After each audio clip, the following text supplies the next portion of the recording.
Pourquoi j'ai appelé ces voitures ProDrive au lieu de les appeler Ferrari? Peut-être que je vous raconterai ça dans une autre histoire. Quelle que soit la voiture ou la compétition, il lui faut un minimum de préparation pour être aux normes exigées par les organisateurs. Les compétiteurs en général se tournent vers des préparateurs. Certains sont raccordés à des marques automobiles, d'autres sont des privés. Et c'est le cas de ProDrive, le sujet auquel je vais aborder aujourd'hui. Mes chers amis, c'est Neko Tyson, et il est pour moi de vous raconter une histoire. Une histoire à 4 roues.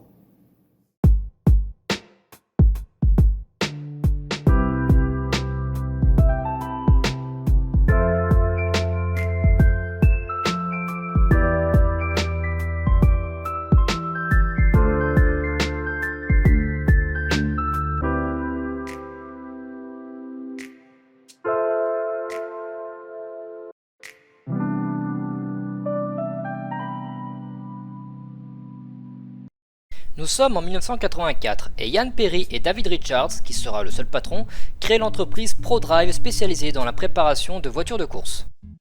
Pour faire simple, c'est le genre d'entreprise qui va transformer votre petite cacahuète en une machine à battre des records. Bon, là, les petites cacahuètes en question, c'était des Porsche, des Subaru Legacy et des MG Metro 6R4, enfin je ne sais plus le modèle exactement, vous le marquerai en bas. Enfin, une MG du groupe B, voilà. Ils ne tarderont pas à faire leur premier coup d'éclat dans la compétition, notamment dans les années 90 quand Subaru leur a confié la préparation de ses châssis pour le WRC. Rappelons que Subaru a décroché le titre des constructeurs en 1995, 96 et 97. Mais on va survoler un peu rapidement tout ça puisque dans cette vidéo nous allons parler de son engagement dans le GT et paradoxalement dans l'endurance. La réputation de ProDrive dans le monde du rallye n'était plus à faire. Il fallait bien s'essayer autre chose. Mais d'abord, mettons dans le contexte si vous le voulez bien. L'histoire commence en 1996 avec l'arrivée d'une nouvelle Ferrari à moteur avant et en propulsion.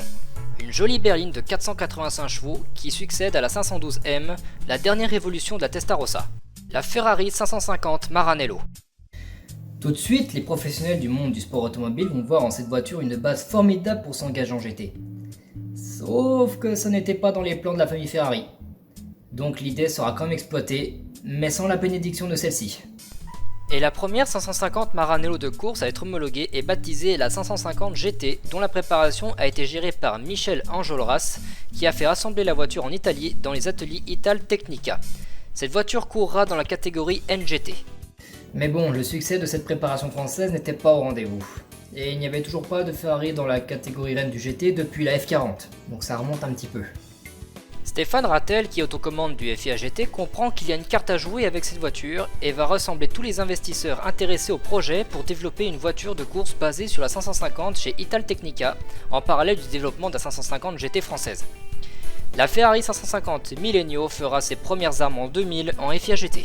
Il y aura aussi un préparateur allemand qui va s'essayer au défi de transformer la 550, Deutsches Sportpferd. Ce préparateur va aller un peu plus loin, en la rendant plus légère, privilégiant le plexiglas et les éléments en carbone pour rendre la voiture la plus légère possible. Deux voitures seront produites qui s'appelleront Ferrari 550 GTS. GTS comme la catégorie LMGTS de l'Automobile Club de l'Ouest. On commençait à enfin avoir des Ferrari sur le devant de la scène en GT. Et ProDrive va non seulement gonfler les rangs, mais aussi assurer la domination de ces voitures. Le pilote français Frédéric Dor avait commandé une 550 Millennio chez Italtecnica. Mais sachant les performances de la voiture peu convaincantes, il se ravise et contacte ProDrive pour lancer un autre projet de 550 de course. Et ce coup-ci, c'est la bonne pioche. Avec un moteur qui passe d'une cylindrée de 5,5 litres d'origine à 6 litres, d'une puissance d'environ 600 chevaux, placé plus bas et plus en arrière pour une meilleure répartition des poids, une utilisation massive des fibres de carbone qui vont drastiquement alléger la voiture pour ne peser que 1100 kg, il y aura en tout 12 exemplaires de produits pour les teams privés. En sachant que la routière fait quasiment 1800 kg. À vide. Cette Ferrari 550 GTS Maranello, 550 GT, Millennio, 550 GTS, 550 GTS Maranello. Vous arrivez à suivre? Moi non plus. fera ses premiers tours de roue en compétition pendant la saison 2001. Son V12 hurlait tellement fort qu'on croyait entendre une créature mythologique. Et mis à part quelques problèmes de jeunesse, elle ne tardera pas à mettre au tapis les autres voitures de la catégorie GTS à partir de 2002. Que ça soit au FIA GT ou 24 heures du Mans, elle dominait sa catégorie. Et d'ailleurs, quel pilote a gagné en championnat du monde des rallyes avec Subaru et ProDrive, qui va aussi conduire une 550 de chez ProDrive aux 24 heures du Mans 2004? Colin McRae, bien sûr. Et il finira 3ème de la catégorie GTS. Et Ferrari dans tout ça, ils font la gueule, hein. La famille Ferrari, qui a hérité du caractère de leur défunt commendatore, n'allait évidemment pas laisser passer ça. Eh oui, rappelez-vous, Ferrari n'avait pas l'intention de faire une déclinaison course de sa 550. Donc il pouvait pas dire à ProDrive d'arrêter de faire des voitures de course. Parce que après tout, une fois qu'une voiture est achetée, on en fait ce qu'on veut, que ça plaise ou non à la marque.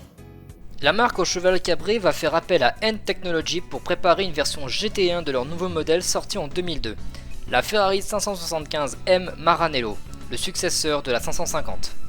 Ferrari arrive avec sa 575 GTC au FIA GT au milieu de la saison 2003 pour montrer aux autres GT que le vrai cheval cabré était de retour. Sauf que la 575 n'était malheureusement que rarement compétitive et n'a gagné que 2 manches au FIA GT. Un de ses pilotes, Danny Sullivan, qui a gagné les 500 miles d'Indianapolis de 1985, dira même qu'il n'a jamais vu l'avant d'une Ferrari 550, seulement l'arrière. Autant dire que Ferrari en avait quand même gros sur la patate. Et sa 575 dans tout ça, elle s'est éclipsée dès 2005. Quant à la 550, elle continuera de rouler dans des petites équipes privées jusqu'en 2009. Et quant à ProDrive, vous pensez bien qu'ils ne sont pas arrêtés en si bon chemin. ProDrive lance un nouveau partenariat en 2005 avec une nouvelle marque qui veut faire son grand retour dans le monde de l'endurance, Aston Martin, qui sera d'ailleurs racheté par ProDrive à Ford en 2007. Ce partenariat donnera naissance à probablement la GT qui me fait le plus chavirer. L'Aston Martin DBR9 qui fera son baptême du feu en 2005 aux 12 heures de Sebring, auquel elle gagnera dans sa catégorie. Comme la 550 GTS Maranello, elle est montée d'un moteur V12 de 6 litres à l'avant et beaucoup de choses qui ont été apprises sur la Ferrari peuvent être adoptées sur la DBR9, ce qui lui permettait d'être dans le top du classement dès ses débuts. Le pilote suisse Steve Zakia dira même « Immédiatement lorsqu'on est à bord de cette Aston Martin, on sent qu'elle a été construite par le même préparateur que la 550. Le cockpit et le tableau de bord sont très similaires, même la position du siège. À son volant, la DBR9 est plus facile à conduire, plus souple. On se sent moins fatigué à la fin d'une course, contrairement à la Ferrari qui est plus rigide. D'un autre côté, si je devais choisir entre la DBR9 et la 550, je prendrais la 550 sans hésiter. La DBR9 décrochera le titre du championnat d'équipe et pilote au Le Mans Series 2006 et le titre constructeur de la même année en FIA GT.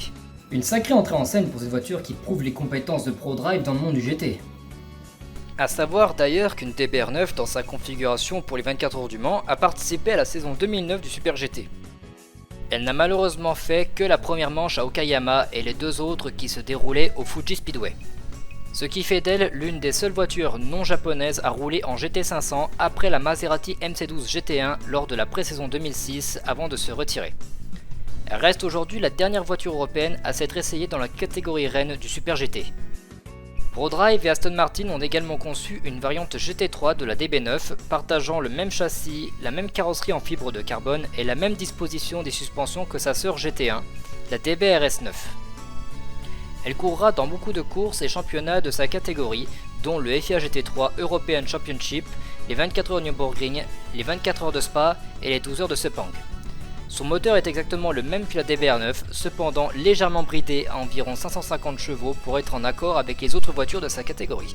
La DBR9 et la DBRS9 disparaîtront après la fin du GT1 pour l'une et après être remplacées par la V12 Vantage GT3 pour l'autre en 2012. La V12 Vantage a une sœur jumelle, la V8 Vantage GTE conçue pour la catégorie du même nom pour courir principalement au WEC qui seront ensuite remplacés par une nouvelle génération de Vantage V8 Biturbo de chez Mercedes en 2019. Toujours préparé par ProDrive jusqu'à ce que la marque annonce la fin de leur programme d'endurance fin 2020 suite au rachat de la marque par un certain Lawrence Stroll. Mais je ne vais pas m'étaler là-dessus, il y a déjà d'autres youtubeurs spécialisés qui ont déjà parlé de cette affaire. Mais saviez-vous qu'Aston Martin et ProDrive s'étaient aussi essayés au LMP1 ? Allez, revenez avec moi, on va aller en 2009. En collaboration avec le constructeur Lola, ProDrive et Aston Martin vont utiliser un châssis de la Lola B0960 qui est une évolution de la B0860 LMP1 utilisée en 2008. Le prototype se verra utiliser le moteur de la DBR9 GT1 et ne sera utilisé par l'équipe d'usine que durant les saisons 2009 et 2010. Elle portera le nom d'Aston Martin DBR1-2 en plus du code châssis B0960 de Lola. Elle restera malheureusement derrière les prototypes diesel aux 24 heures du Mans, mais elle gagnera néanmoins la saison 2009 du Le Mans Series. En 2011, la voiture courra pour sa dernière année aux mains d'équipes privées. Quant à Aston Martin et ProDrive, ils lanceront l'AMR1 en 2011. Mais elle ne fera pas de vieux os à cause de problèmes de châssis et de moteur. Bref, à oublier. ProDrive reste affilié à la marque malgré leur retrait officiel des programmes d'endurance. Ils continuent leurs travaux sur leur GTE et GT3 pour le compte d'équipes clientes. En 17 ans de collaboration, ils auront gagné 6 fois les 24 heures du Mans et décroché 9 titres de champion du monde d'endurance. Ce qui prouve que c'est un duo qui marche très bien. Mes chers amis, c'était l'histoire d'une des différentes aventures que ProDrive a vécues. J'espère qu'elle vous aura plu, et je vous donne rendez-vous pour une autre histoire. Une histoire à 4 roues.